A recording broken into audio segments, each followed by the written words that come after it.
Welcome to this journey into the shadows of forgotten history. Before we begin tonight's investigation, I want to know where you are right now. Tell me in the comments, what time is it where you're watching this? Are you alone? Are you in the comfort of your home, or perhaps somewhere darker, somewhere quieter? Your answers help build our community of truth seekers, those who aren't afraid to look directly at what history tried to bury. Tonight, we travel to rural Virginia, to the year 1886. To a place that no longer exists on any map, a settlement called Ashwood Hollow, nestled in the Appalachian foothills, where the fog never quite lifts and the soil remembers everything it's ever held.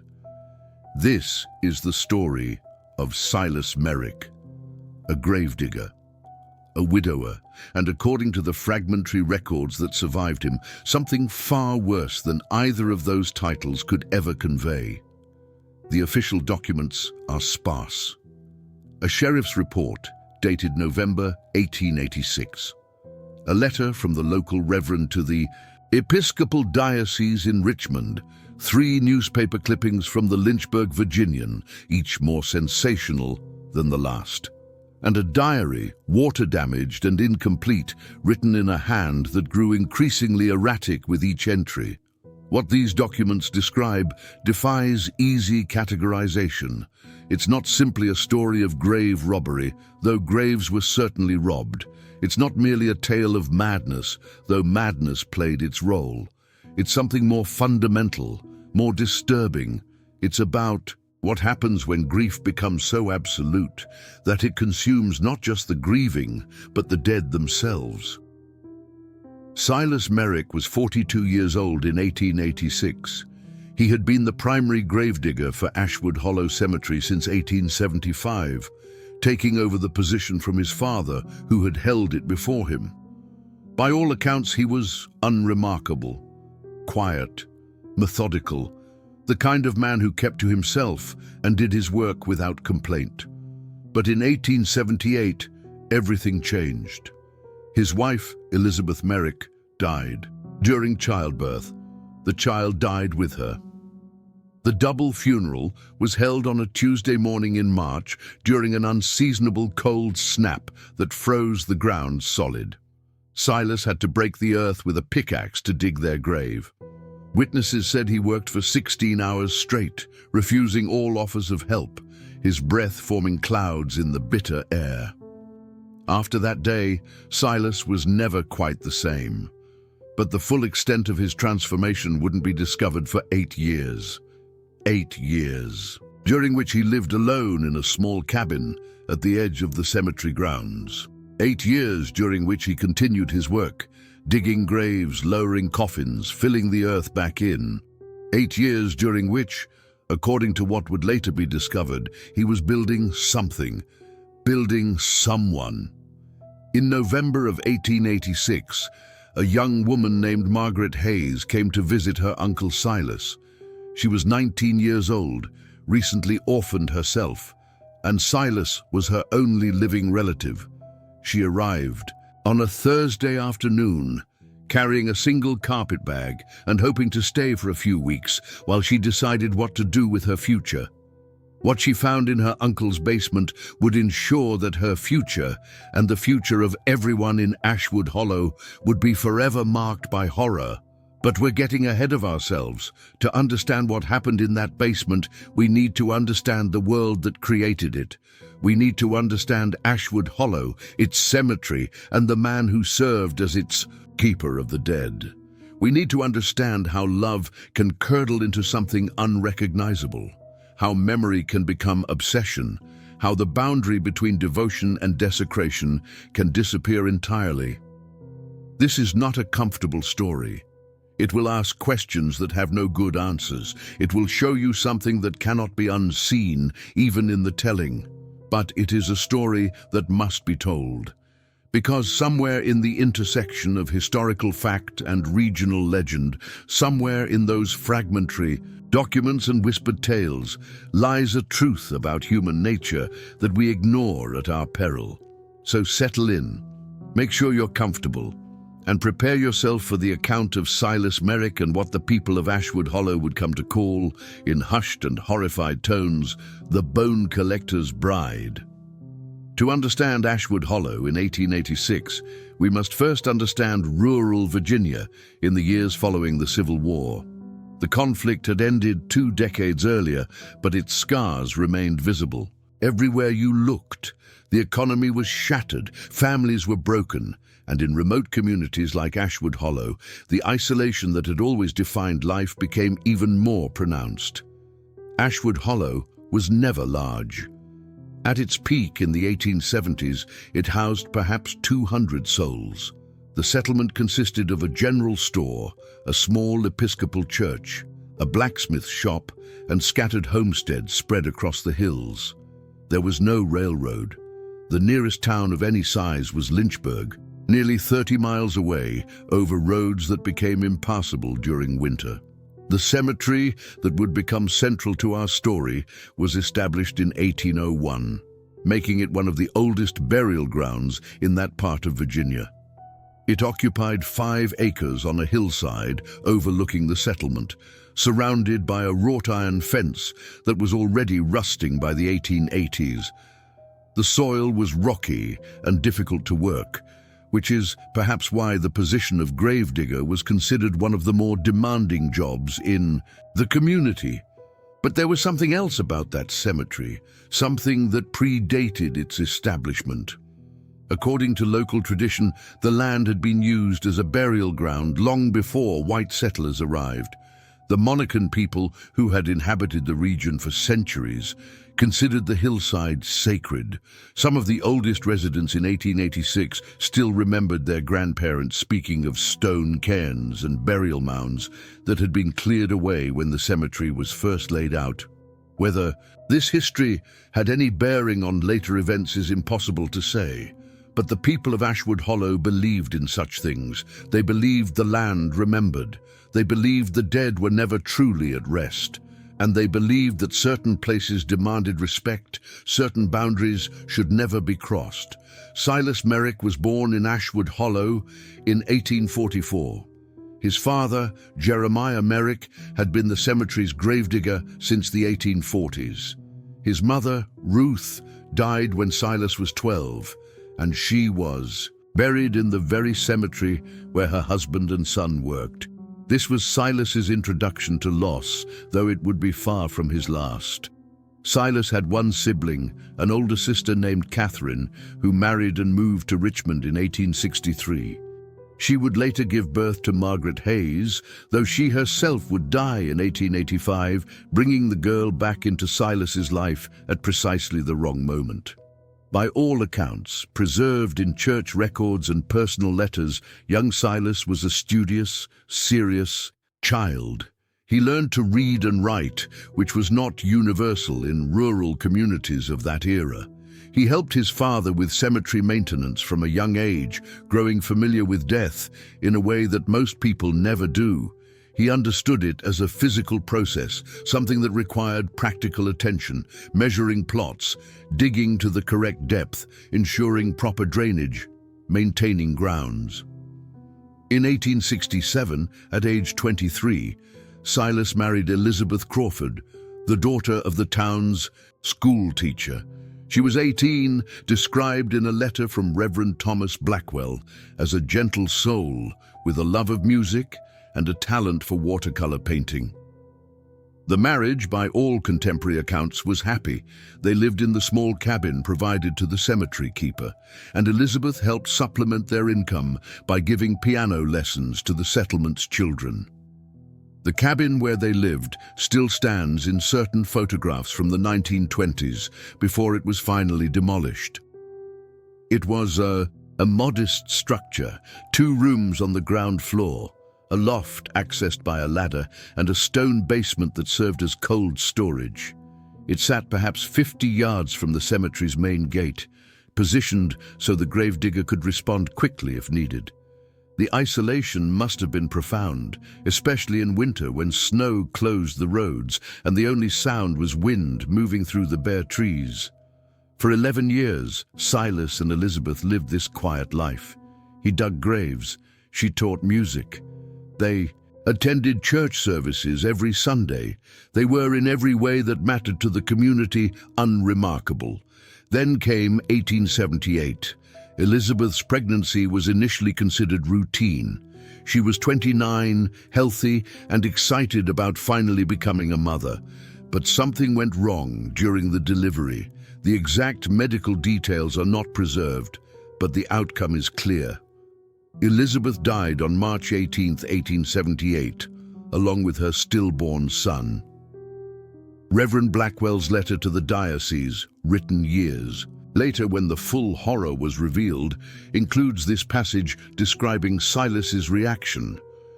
"I have presided over many funerals in my years of service, but I have never witnessed grief so absolute." Silas would not leave the grave. Even after the ceremony concluded, even after all others had departed, he remained.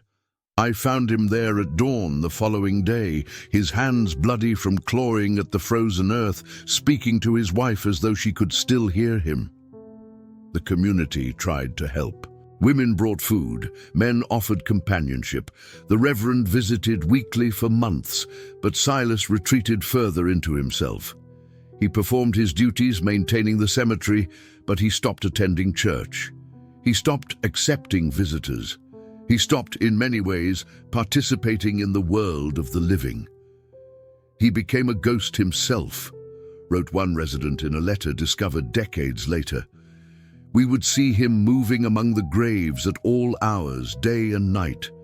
Sometimes he would stand at his wife's plot for hours, utterly still. We thought it was grief. We thought in time it would pass. But it didn't pass. It transformed into something else entirely." By 1880, people began noticing small disturbances in the cemetery, graves that appeared to have been disturbed, though nothing seemed to be stolen, fresh dirt near plots that had been undisturbed for years, tools left in strange places. The Reverend mentioned these oddities to Silas, who always had explanations: animals digging, settling earth, his own maintenance work.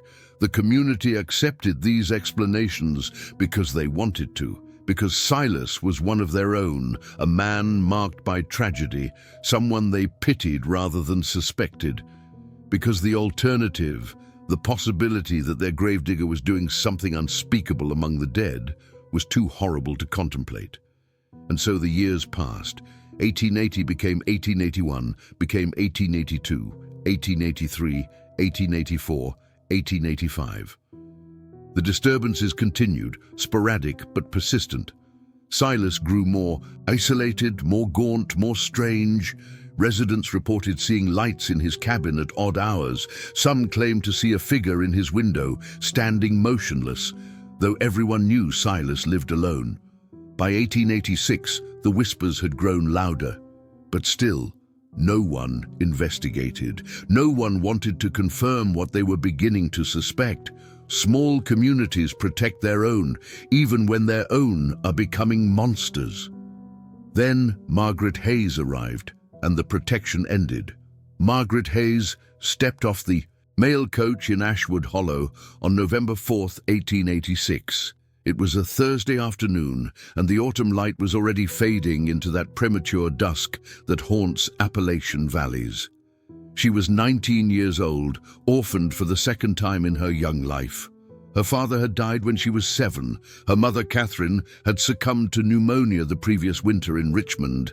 In her carpetbag, Margaret carried everything she owned: 3 dresses, a Bible that had belonged to her mother, a small collection of letters, and $47 in cash.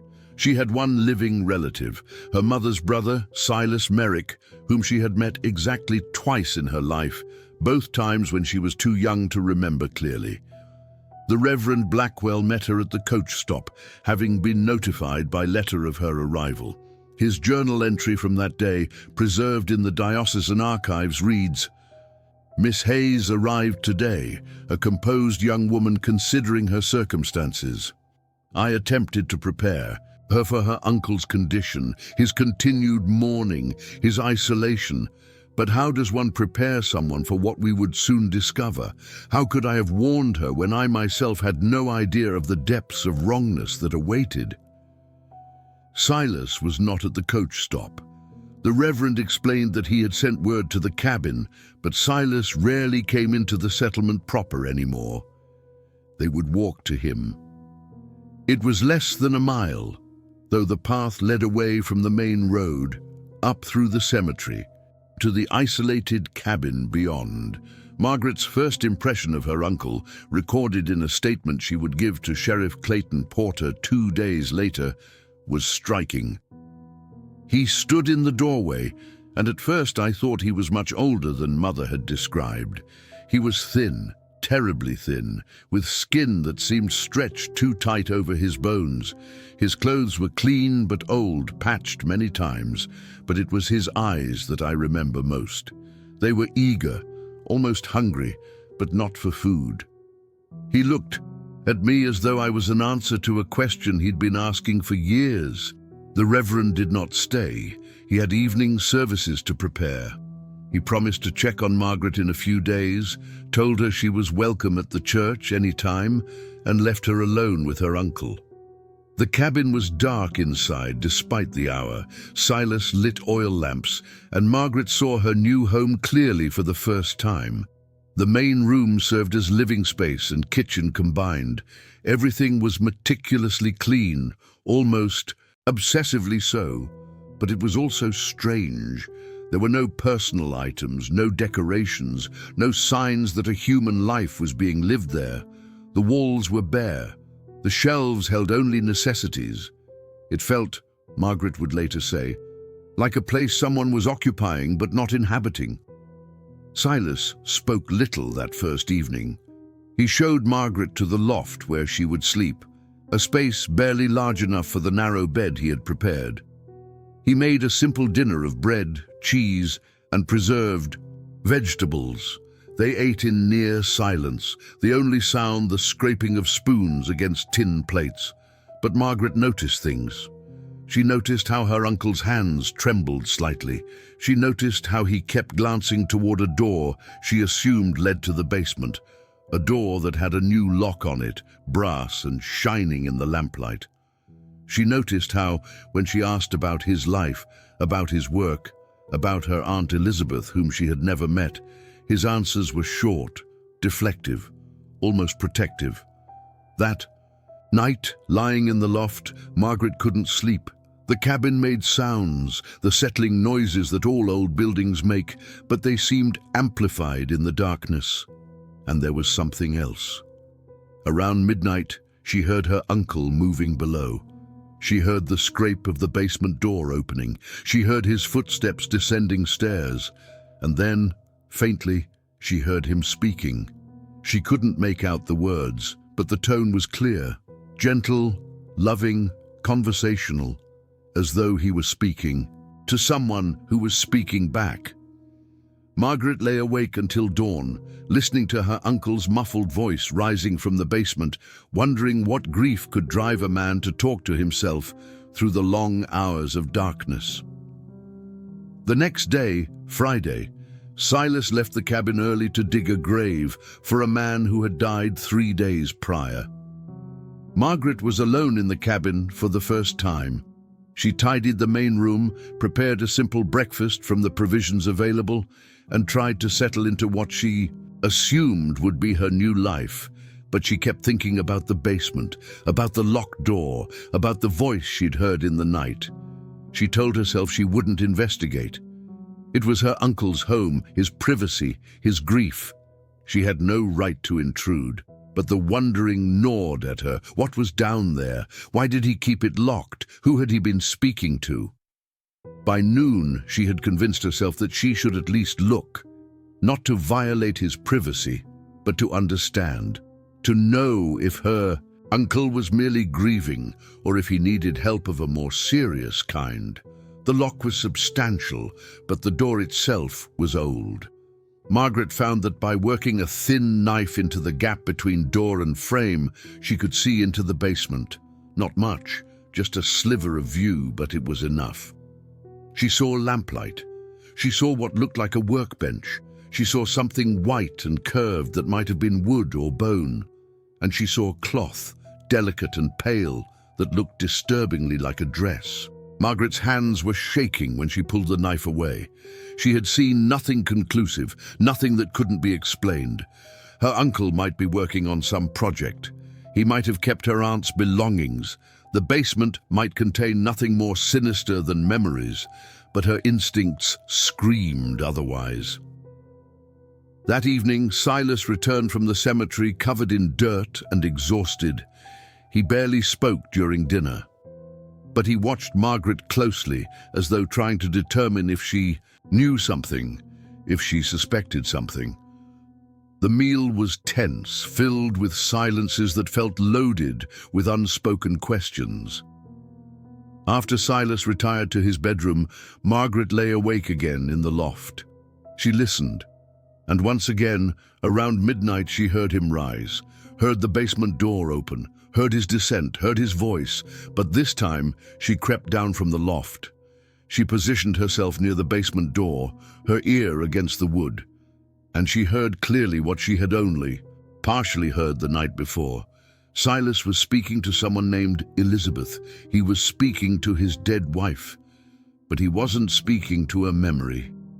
He was speaking as though she were there, as though she could respond, as though 8 years of death had never happened. "I've nearly finished," he said. "Just a few more pieces. You're almost complete, almost perfect. Soon you'll be exactly as you were, exactly as I remember." Margaret pressed her hand over her mouth to keep from gasping. In that moment, she understood that something terrible was happening in the basement beneath her feet, something that went beyond grief, beyond madness, into realms that had no name. She backed away from the door and made a decision. Tomorrow, when Silas left for his work, she would find a way into that basement. She would discover what he was building, what he was doing, what he had become. Tell me in the comments what you think is happening so far. Do you believe Silas is simply mad with grief, or is there something more at work? Your theories help guide our investigation. Saturday morning arrived with frost coating the windows and a fog so thick it obscured the cemetery beyond. Silas left before dawn to prepare for a funeral scheduled for that afternoon. He would be gone for hours, he told Margaret. She should rest. She should make herself comfortable. She should not worry about him. The moment he disappeared into the fog, Margaret acted. She had already decided her approach. The lock was too strong to break, but the basement had a small window at ground level, facing the back of the cabin where the woods pressed close. She had noticed it the previous day. It was narrow, designed for ventilation rather than access, but she was small. She could fit. She found tools in the shed behind the cabin, a crowbar, a hammer. She worked quickly, prying at the window frame, trying to stay quiet even though no one was near enough to hear. The wood was old, softened by decades of moisture. After 15 minutes of steady effort, the frame gave way. Margaret squeezed through the opening, dropping onto the stone floor of the basement below. The impact jarred her knees, but she ignored the pain. She was inside. The lamplight Silas kept burning revealed what she had come to see. The basement was larger than she had imagined, extending under the entire cabin. The ceiling was low, supported by thick wooden beams. The air smelled of earth and something else, something chemical and sharp, that made her eyes water. A workbench occupied the center of the space. On it, illuminated by 3 oil lamps, was what Margaret initially thought was a medical skeleton, the kind doctors use for study. But as she approached, her hands trembling, she realized this was different. The skeleton was complete. Every bone was present, articulated with wire and small metal brackets. It was positioned upright, held by a support structure that ran up its spine. The bones were clean, carefully prepared, fitted together with obvious skill. but they didn't match. Even to Margaret's untrained eye, the inconsistencies were visible. The skull was too large for the frame. The left arm bones were noticeably longer than the right. The ribcage seemed composed of pieces that didn't quite align, as though forced together from different sources. The pelvis and legs showed similar disparities. This wasn't one skeleton, it was many. Margaret stepped closer, her breath coming in short gasps. Around the workbench, she saw the tools of her uncle's work. Knives with curved blades, small saws, buckets containing liquid that smelled of lye, brushes for cleaning, wire for binding, and books, medical texts detailing human anatomy, pages marked with careful annotations in Silas's handwriting. On a shelf behind the workbench, Margaret saw something that made her stomach turn. A ledger. She opened it with shaking hands and found entries dated back to 1880. Each entry listed a name, a date, and a specific bone or set of bones. Sarah Hutchinson died 1877, age 34. Femurs removed April 1880. Mary Catherine Breslin died 1879, age 28. Left radius and ulna removed September 1880. Martha Ann Colton died 1882, age 31. Skull removed June 1883. The list went on. 12 names in total, spanning 6 years. 12 women, all roughly the same age Elizabeth had been when she died, all buried in Ashwood Hollow Cemetery, all violated by the man tasked with protecting their rest. Margaret dropped the ledger, backing away from the workbench. But as she moved, her eyes caught something else. In the far corner of the basement, partially hidden by a hanging cloth, was another table. On it lay a wedding dress, yellowed with age but carefully preserved. Elizabeth's dress, the dress she had been buried in, or one exactly like it. And next to the dress, Margaret saw the final piece of her uncle's project. A pair of white gloves, a veil, and a bouquet of dried flowers. He wasn't just building a skeleton. He was preparing a bride. Margaret knew she needed to leave immediately. She needed to get to the settlement, find Reverend Blackwell, tell him everything. But as she turned toward the window she had entered through, she heard footsteps above. The cabin door opening. Her uncle returned far earlier than expected. She froze, pressed against the cold stone wall. Above, she heard Silas moving through the main room. She heard him call her name softly, questioningly. She heard his footsteps. Approach the basement door. The lock clicked. The door opened. Lamplight spilled down the stairs. "Margaret?" Silas's voice was gentle, almost sad. "I know you're down here. I saw the window." She said nothing, barely breathing, hoping somehow he would leave, knowing he wouldn't. His footsteps descended slowly. When he reached the basement floor and turned toward her, his face showed no anger. Instead, there was something worse. Understanding, even sympathy. "You found her," he said simply, gesturing toward the workbench. "You found Elizabeth." Margaret forced herself to speak, though her voice came out as barely more than a whisper. "Uncle Silas, what have you done?" He moved toward the workbench, his hand reaching out to touch the skull gently, lovingly. "I've brought her back, not as she was, not yet, but as she will be. Every bone carefully selected, measured, fitted. I've been working for 6 years to make her perfect again. Those are stolen bones, from graves, from women who deserved to rest in peace. They're not being used anymore." His voice remained calm, reasonable, as though explaining something obvious to a child. "Those women are gone, their spirits departed, but their bones remained, serving no purpose, waiting in darkness. I gave them purpose. I gave them life again as part of Elizabeth." Margaret edged toward the stairs, but Silas positioned himself between her and the exit. He made no threatening move, but his presence was enough to trap her. "I'm not going to hurt you," he said. "Your family, Catherine's daughter, you have her eyes, did you know that? Elizabeth loved your mother. She would want me to protect you. Then let me leave. Let me go, and we can get you help. Uncle Silas, you're not well. This grief has made you... Made me what? For the first time, his voice hardened. Mad, broken. I'm neither. I'm clearer than I've ever been. When Elizabeth died, I thought the world ended. But then I realized something. Death is just separation. Bodies from spirits. But if I could reconstruct the body exactly as it was, if I could make her physical form perfect again, perhaps her spirit would return to it. Perhaps I could call her back. He turned to the skeleton, his expression transforming into something approaching ecstasy. I've studied, I've learned. I know which bones create the right proportions. I know how to preserve and prepare them. I know how to make her exactly as she was.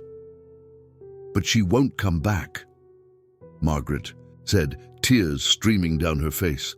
Dead is dead. You can't... She speaks to me, Silas interrupted. Every night I feel her presence growing stronger. As the body becomes more complete, her spirit comes closer. When I finish the last pieces, when I dress her in her wedding gown, she'll return fully. I'll have my wife again. Margaret realized then that reasoning was impossible. Her uncle had crossed into a territory beyond logic, beyond sanity. He genuinely believed what he was saying, and that made him far more dangerous than simple madness ever could. What are you going to do with me? She asked. Silas was quiet for a long moment, studying her face in the lamplight. When he finally spoke, his words chilled her more than anything else he had said. You can't leave. Not yet. Not until Elizabeth is complete. You understand that, don't you? You understand that I can't let you tell anyone. Margaret spent the next hours locked in the basement, trapped with Silas's creation. Her uncle had apologized, genuinely apologized, as he bound her hands and positioned her on a stool in the corner. He brought her water. He brought her a blanket. He promised she wouldn't be harmed. Just 3 more days, he said. I need 3 more pieces. 1 more femur to replace the damaged one. Better finger bones. And a better jaw. One that's the right size for the skull. Then I can complete her. Then you can go. And you can tell anyone you want. Because once she's back, they can't take her. From me again. After he left, locking the basement door behind him, Margaret worked on her bonds. The rope was tight, but Silas was a gravedigger, not a sailor. Within an hour, she had loosened it enough to slip her hands free. She didn't run. Not yet. Because she realized something. If she fled now, Silas would simply disappear. He would take his creation and vanish into the Appalachian wilderness, perhaps to continue his work elsewhere. She needed evidence. She needed something solid to give. The authorities. She moved to the workbench and took the ledger, tucking it into her dress.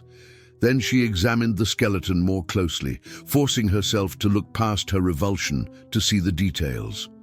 The wirework was intricate, almost artistic. The brackets were custom-made, fitted precisely. Every joint had been carefully articulated. This wasn't the work of a madman. It was the work of someone with skill, patience, and terrifying dedication.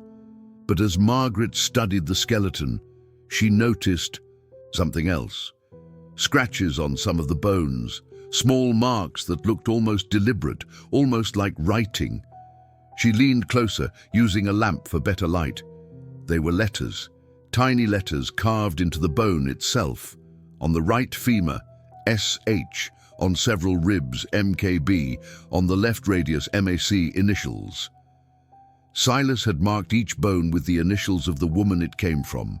Whether as a record or some twisted form of tribute, Margaret couldn't guess. But it meant that the skeleton itself was evidence. Each bone testified to a specific violation, a specific crime. Margaret heard footsteps above again, Silas returning. She quickly replaced the ledger on the shelf and positioned herself back on the stool, slipping her hands into the loosened ropes as though still bound. The door opened. Silas descended, carrying a shovel covered in fresh dirt. I have good news, he said, his voice bright with disturbing enthusiasm. There's to be another funeral on Monday. Mrs. Eleanor Pritchard died yesterday at 67. She was tall, like Elizabeth. Her femur will be perfect. Just 2 more days, Margaret, just 2 more days. He moved to the workbench, studying his creation with a lover's gaze. I can feel her now, you know. Elizabeth's spirit. She's so close. She's waiting to return. When I place these final bones, when I dress her properly, when I speak the words I've been preparing, she'll open her eyes. She'll see me. She'll know I never stopped loving her. Margaret watched her uncle standing before his stolen bride, and she understood something that the historical records would later struggle to capture. Silas Merrick was both victim and villain. His love for Elizabeth had been real, perhaps even beautiful, but grief had alchemized that love into something monstrous. He had become the very thing he feared most when Elizabeth died, something that didn't belong to the living world. Uncle Silas, Margaret said softly, when Elizabeth comes back, what will you tell her about where these bones came from, about what you had to do to bring her home? Silas turned to look at his niece, and for the first time since she'd arrived, Margaret saw doubt flicker across his face. Just for a moment. Then it was gone, replaced by certainty so absolute it bordered on religious fervor. She'll understand, he said. Love always understands. That night, Saturday night, Margaret pretended to sleep on the blanket Silas had provided. She lay still as her uncle descended into the basement around midnight, as he had every night since his wife's death. But this time, Margaret was watching through slitted eyes, listening with every nerve alert. Silas approached the skeleton with reverence, like a supplicant before an altar. He lit additional lamps until the basement was bright as day. Then he began to speak. Elizabeth, my love, my heart, can you hear me tonight? We're so close now, so very close. Margaret is here, Catherine's daughter. You remember Catherine, don't you? She would visit us, and you would make tea, and the 3 of you would laugh about things I never quite understood. Margaret has your kindness in her eyes. She'll understand, eventually, what we're doing here, what we've always been doing, loving each other beyond death, beyond reason, beyond anything that tries to separate us. He reached out and touched the skull, his fingers tracing the bone with infinite gentleness. Monday, I'll have the femur we need. Mrs. Pritchard was a good woman. She won't mind sharing. None of them mind, Elizabeth. I ask them first, you know. I stand at their graves and I ask permission, and I swear I can hear them say yes. They understand what it's like to be separated from those they love. They want to help us. Margaret watched as her uncle pulled a chair close to the workbench and sat, continuing his one-sided conversation. He talked about their wedding day, about their first home together, about small domestic details that painted a picture of genuine happiness. He talked about the child they had lost, the son who never drew breath, and how he imagined the life they would have had as a family. I buried you in your wedding dress, he said, his voice breaking. I put our son in your arms. I thought that was the end. I thought I would never see you again. But then I realized, Elizabeth, I realized that I am the keeper of the dead. I am the one who tends the graves. I am the bridge between the living and those who have passed. And if anyone could bring someone back, it would be me. It had to be me. He stood suddenly, pacing the basement with agitated energy. The others don't understand. They think death is final. They think we're supposed to just accept it, move on, find someone else. But how could I find someone else? How could there ever be anyone else when you existed, when you still exist, just beyond reach? No, I won't accept it. I won't let death win. Margaret saw the full extent of her uncle's delusion then. This wasn't simply grief or madness.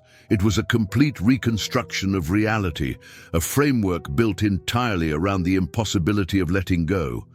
Silas had convinced himself that his love was powerful enough to reverse death itself, that his skills as a gravedigger gave him special access to forces beyond normal human reach. But there was something else in his words, something Margaret heard beneath the obsession. There was loneliness so profound it had no bottom. There was pain so absolute it had transformed into a kind of terrible purpose. Silas Merrick was a man who had chosen to live in a nightmare of his own making rather than face the simple, unbearable truth. Elizabeth was gone forever. As dawn approached, Silas finally climbed the stairs and locked Margaret in once more. She waited until she heard his bedroom door close. Then she moved. She had been working on the basement window throughout the night, loosening the remaining nails during the moments when Silas was most absorbed in his monologue. Now she pushed it open fully, squeezed through, and found herself in the pre-dawn darkness behind the cabin. The fog was thick, but Margaret knew where she needed to go. The settlement, Reverend Blackwell's house, help. She ran through the cemetery, past the graves that Silas had violated, past the fresh dirt that marked Mrs. Pritchard's future resting place, past the headstone that read Elizabeth Merrick, 1849 to 1878, beloved wife. She ran until she reached the Reverend's door and pounded on it with both fists, screaming for help, crying so hard she could barely breathe. And when Reverend Blackwell finally opened the door, candle in hand, and saw her state, he knew immediately that the rumors, the suspicions, the whispered fears had all been true. Something terrible had been happening in Ashwood Hollow Cemetery, and it was time for it to end. The immediate aftermath of Margaret Hayes' escape is documented in Sheriff Clayton Porter's official report, dated November 8, 1886. The report is methodical, almost clinical in its language, but the horror bleeds through every carefully chosen word. Sheriff Porter, accompanied by Reverend Blackwell and 4 other men from the settlement, arrived at Silas Merrick's cabin at approximately 7 o'clock Sunday morning. They found the door unlocked, the cabin empty. In the basement, they discovered what Margaret had described: the skeleton, the tools, the ledger, the wedding dress, waiting on its table. The sheriff's report contains this passage: "The construction was of such quality that I initially believed it to be a proper medical skeleton, procured through legitimate channels. Only upon closer examination did the irregularities become apparent. The subject had been assembled from multiple sources, as indicated by variations in bone size, density, and age. A ledger on the premises confirmed the origin of the remains: 12 women, all interred in Ashwood Hollow Cemetery between 1877 and 1885, all violated post-burial by the cemetery's keeper." The men immediately began searching the cemetery itself. At Elizabeth Merrick's grave, they found evidence of disturbance, though the coffin itself remained intact and sealed. Silas had not touched his wife's body. Perhaps that was the one boundary even his obsession couldn't cross. Or perhaps, as some later theorized, he couldn't bear to see what 8 years in the ground had done to the woman he remembered as perfect. At the other 12 graves, the evidence was damning. Every coffin showed signs of having been opened and resealed. Every body was found missing the specific bones listed in Silas's ledger. The violations had been careful, almost surgical. He had taken only what he needed, then restored the graves to appear undisturbed. To the casual observer, nothing would seem wrong. But to someone looking carefully, the truth was inescapable. Silas Merrick himself was never found. The search parties covered miles of Appalachian wilderness. They checked neighboring settlements, followed roads, searched caves and abandoned structures. But the gravedigger had vanished as completely as if the earth had swallowed him whole. Some believed he had fled to another state, perhaps carrying what remained of his creation with him. Others thought he had died in the wilderness, unable to face what he had done once his madness was exposed. And some, the most superstitious among the community, whispered that he had succeeded, that on that final Sunday morning, before the authorities arrived, he had completed his ritual, and Elizabeth's spirit had returned, and the two of them had walked away together into some realm beyond human understanding. The skeleton was, after much debate, disassembled. Each bone was identified using Silas's ledger and returned to its proper grave. The work took weeks and required opening all 12 violated tombs once more. Reverend Blackwell presided over a mass service of reconciliation, asking forgiveness for the community's failure to protect their dead. Margaret Hayes never returned to Ashwood Hollow. She moved to Richmond, where she found work as a seamstress. In 1924, at age 57, she gave an interview to a local newspaper that was doing a story on strange historical crimes. The interview was brief, and Margaret was reluctant to discuss details. But she did say this: "I sometimes think my uncle truly believed he was doing something beautiful. His mind, it was the ultimate act of love. That's what makes it so terrible. Not that he was evil, but that he thought he was doing something good." The cabin was eventually demolished in 1928, but before its destruction, several people reported strange occurrences there. A couple who briefly tried to live in it in 1892 reported hearing conversations in the basement late at night, though they were alone in the structure. A group of teenagers who broke in during 1903 claimed to see two figures standing by the window, one male and one female, both watching the cemetery with unnatural stillness. These stories must be taken with skepticism. Communities that have experienced trauma often develop folklore around it, ways of processing what cannot be easily understood. But the stories persisted. In 1951, a historian from the University of Virginia named Dr. Harold Pemberton conducted research on the case for a book on unusual crimes in Appalachian history.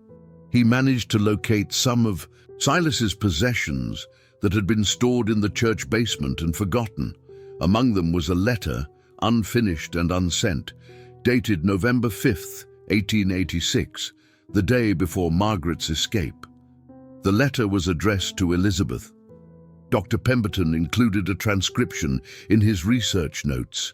"My dearest Elizabeth, I know now that I have been wrong. Not wrong to try to bring you back. Never wrong in that. But wrong in how I've been attempting it. I've been building you from the outside in, thinking that if I could reconstruct your physical form perfectly enough, your spirit would have no choice but to return to inhabit it. But tonight, as I worked, I understood something. You never left.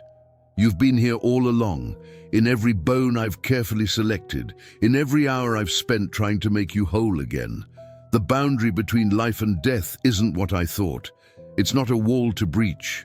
It's more like water, something you can move through if you just understand how. I'm close, my love. So close. Just a few more days and I'll show everyone that death is not the end, that love is stronger than the grave, that what we had cannot be taken by anything, not even the darkness that tried to claim you. Wait for me, Elizabeth. I'm coming to join you, one way or another. Your eternal husband, Silas." Dr. Pemberton's interpretation of this letter was that Silas had been planning suicide, intending to join Elizabeth in death since he had failed to bring her back to life. But the letter's unfinished state and Silas's subsequent disappearance left the question open. In 1978, during renovations to what had been the old cemetery keeper's property, workers discovered something unexpected: a small chamber beneath, where the cabin's basement had been, accessible only through a narrow passage that had been concealed behind the stone foundation.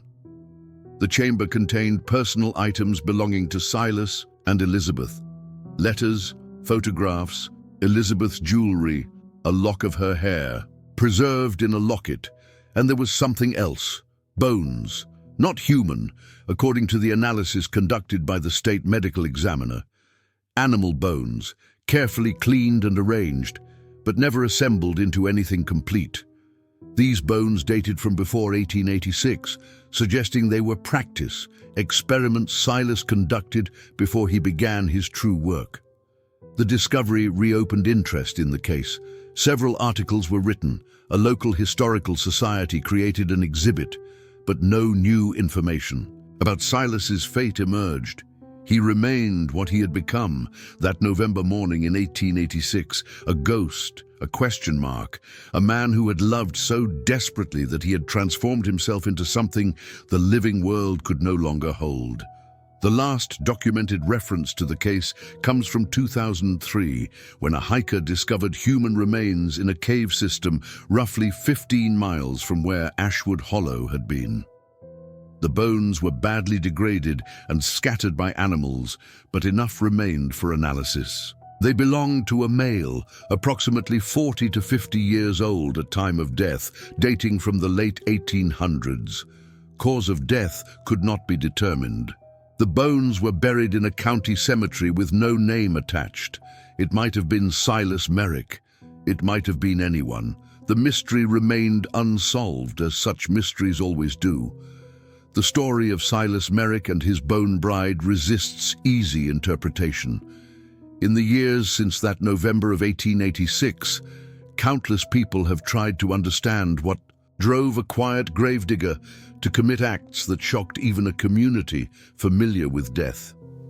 The explanations vary, but none quite capture the complexity of what happened in that isolated cabin. Some see it as simple madness, grief-induced psychosis that caused a break from reality. This is the most comfortable interpretation, the one that allows us to categorize and dismiss. Silas was insane, his actions the product of a damaged mind, and therefore not something we need to examine too closely. Mental illness explains everything, and we can move on. Others view it through a more gothic lens, seeing Silas as a man caught between worlds, someone who understood that the boundary between life and death was more permeable than society wanted to admit. In this interpretation, he was a tragic figure, driven by love to attempt the impossible. He failed, not because he was wrong, but because he was incomplete, unable to finish his work before discovery forced him to flee. Still others see something darker, not love, but possession, not grief, but obsession. They argue that Silas's actions had nothing to do with Elizabeth at all, that she was merely an excuse for impulses that were always present, always waiting for permission to emerge. The dead women whose bones he stole became, in this reading, victims not of love, but of something far more selfish and sinister. The truth, if such a thing exists in cases like this, likely combines elements of all these theories. Silas Merrick was grieving, certainly. He was also mentally unwell by any reasonable standard, but he was also something more complex, a man who could not accept limitation, who believed that his love granted him rights that transcended law, morality, and the basic dignity owed to the dead. He violated 12 graves. He stole pieces of 12 women. He spent 6 years constructing something that could never be what he wanted it to be. And in the end, he vanished, leaving behind questions that would echo through decades. What happened to the skeleton? After the bones were returned to their proper graves, no trace of Silas's work remained, except in the documents that recorded it. But some residents of what used to be Ashwood Hollow claim that on certain nights, when fog rolls through what's left of the old cemetery, you can see a figure moving among the graves, a figure carrying something carefully and lovingly, as though it were the most precious thing in the world. What happened to Silas himself? The cave bones found in 2003 might provide an answer, or they might be a coincidence. He might have lived for years as a hermit in the Appalachian wilderness, slowly dying of exposure and starvation. He might have built a new life somewhere else, under a new name. forever carrying the memory of what he tried to do. He might have succeeded in his mad project and walked off into the mist with his recreated bride, existing in some liminal space between worlds. Or he might have done what the unfinished letter suggested, completed his work not by bringing Elizabeth back to life, but by joining her in death on his own terms in a place where no one would ever find him. The cemetery still exists, though Ashwood Hollow itself is long abandoned. The graves of the 12 violated women are marked with new stones, placed in the 1950s by descendants who wanted to honor what had been dishonored. Elizabeth Merrick's grave is there too, carefully maintained by someone who still pays for its upkeep, though no one knows who. Margaret Hayes died in 1953 at age 86. Her obituary made no mention of her uncle or the horror she had witnessed. She had built a life that moved forward, refusing to be defined by those few days in November 1886. But her personal papers, donated to the Virginia Historical Society after her death, contained a single sentence written in her hand on a piece of paper dated November 12, 1936, exactly 50 years after her escape. I still wonder if he found what he was looking for. That question remains unanswered. We can document the facts, we can catalogue the crimes, we can analyze the psychology and condemn the actions, but we cannot know what Silas Merrick found in those final hours before he disappeared. We cannot know if his obsession brought him peace or damnation. We cannot know if love, pushed beyond all human limits, becomes something transcendent or merely transforms into another form of death. To this day, no one knows the truth. The Bone Collector's Bride remains one of Virginia's most disturbing unsolved mysteries, not because we don't know what happened in that basement, but because we do. And knowing makes it worse, because it forces us to confront an uncomfortable question.